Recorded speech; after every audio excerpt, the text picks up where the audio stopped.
Jy vat my kop, jy vat my kop. Jy kraak die top van my hardkoppigheid met jou inneemlikheid.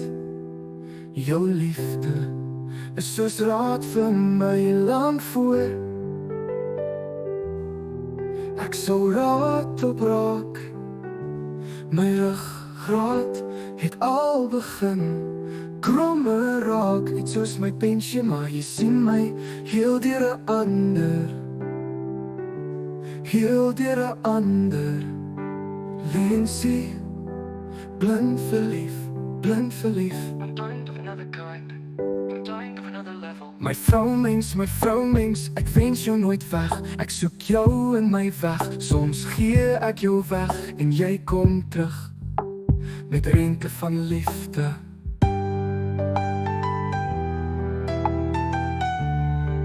Jy's nie vol instruksies en jy staan terug vir niks nie, veral wanneer dit kom by liefde gee. Ek vat jou vir 'n cheap takeaway, en soen jy my die pot by breakaway. Ek self soek nie regtig 'n takeaway, want jy jouself is klaar my takeaway. Jy laat my toe om my way te maak smaklik, behoorlik en bekoorlik. En by the way, ek het jou soveel so begin lief kry, want wanneer dit saak maak, het jy 'n way gemaak om my wil te laat geskiet.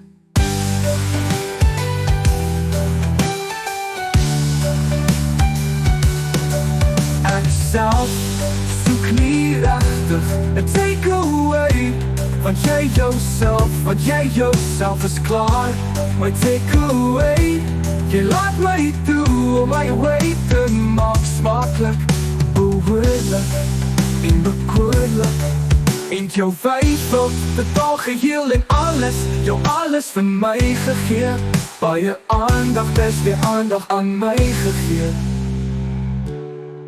Ek vat jou vir 'n cheap takeaway, dan soen jy my die pot by breakaway. Ek self soek nie regtig 'n takeaway, want jy jouself is klaar my takeaway.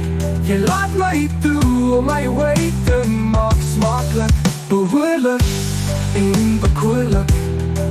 Hierdie gedig sluit af met 'n kleine punchline, 'n klinkie leentjie loe aan my, you and my divine. But I'll give you back to you if you wish to. I'll give you back to you if you wish to.